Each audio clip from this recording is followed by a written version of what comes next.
Hello everyone, today we are going to start a new chapter, that is photosynthesis. So let us first understand the term photosynthesis. As you all know, you all have studied in your earlier classes that photosynthesis is a process by which living plant cells containing chlorophyll produce food substances, that is glucose and starch, from carbon dioxide and water by using light energy. And this process is being performed by green plants, by the process of which they release oxygen. Now in the next slide we'll see that what is the importance of photosynthesis. So there are mainly two importance of photosynthesis. First is food for all. So photosynthesis is a source of energy, or it is food for all living organism, that is directly or indirectly all the living organism, they are dependent on plants. Oxygen to breathe in. Photosynthesis is a process that releases oxygen, is only the biological process that releases oxygen, and this oxygen is a life supporting gas that is utilized by various other living organisms to release energy. Our next slide shows about chlorophyll. Now what is this chlorophyll? Chlorophyll is a plant pigment, is a green pigment, is a plant pigment that helps in the process of photosynthesis. It is contained in the microscopic organelle that is called chloroplast. So let us now go through the structure of chloroplast. So in this structure of chloroplast, what we can see, the chloroplast mainly consists of two membranes, the outer membrane and the inner membrane. Then it consists of a coin-like structure which is named as thylakoid. Now these thylakoid, they are arranged in a stalk-like manner to form grana or granum. Now this granum is connected from one to another by the help of stoma lamellae, or we can call it as fret, and the full structure is being filled up by the liquid which is known as stroma. So these are the parts of chloroplast. Now the question comes, where is the chlorophyll present? Chlorophyll is contained in the thylakoid. The inner lining, suppose this is a thylakoid, the inner wall of the thylakoid contains chlorophyll that helps in trapping sunlight and process photosynthesis efficiently. Chlorophyll absorbs blue and red light and they reflect green light. That is why chlorophyll appears green in color. There are many types of chlorophyll, among which chlorophyll A and chlorophyll B are the most abundant one. So here in the next slide we'll be seeing what are the different types of chlorophyll, though it is not there in the syllabus, but still for knowledge I am giving you. Chlorophyll A is mainly contained in green plants and cyanobacteria. Chlorophyll B can be found in green algae and all higher plants. Chlorophyll C can be found in dinoflagellates, brown algae and diatoms. Chlorophyll D in red algae. Chlorophyll E in xanthophacean algae. Then bacteriochlorophyll A, bacteriochlorophyll B. Then chlorobium chlorophyll 650, chlorobium chlorophyll 666. So these are the different types of chlorophyll, but the most abundant are chlorophyll A and chlorophyll B. Now this chlorophyll is very sensitive to light, so too much light may also destroy it.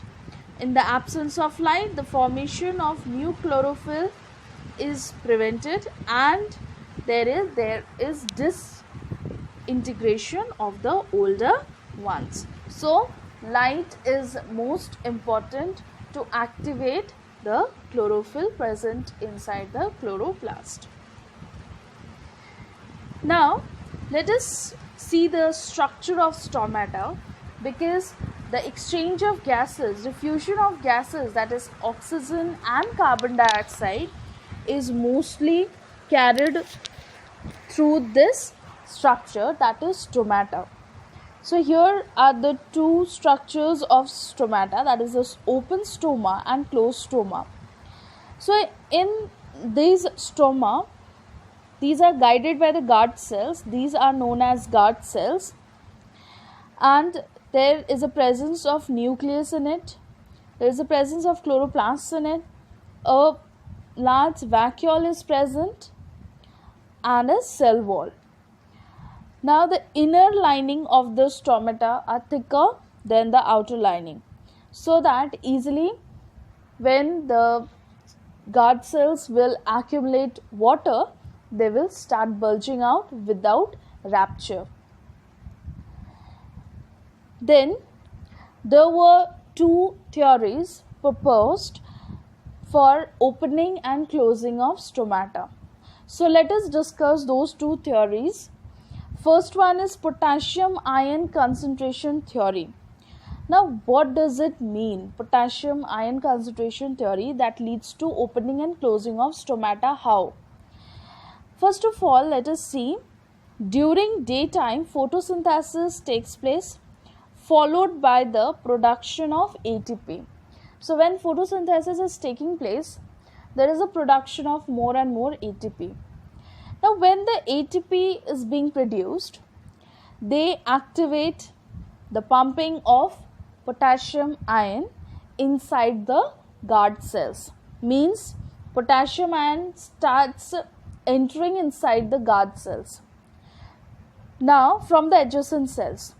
Now these because of the high concentration of potassium ions, that makes the guard cell hypertonic, means more concentrated.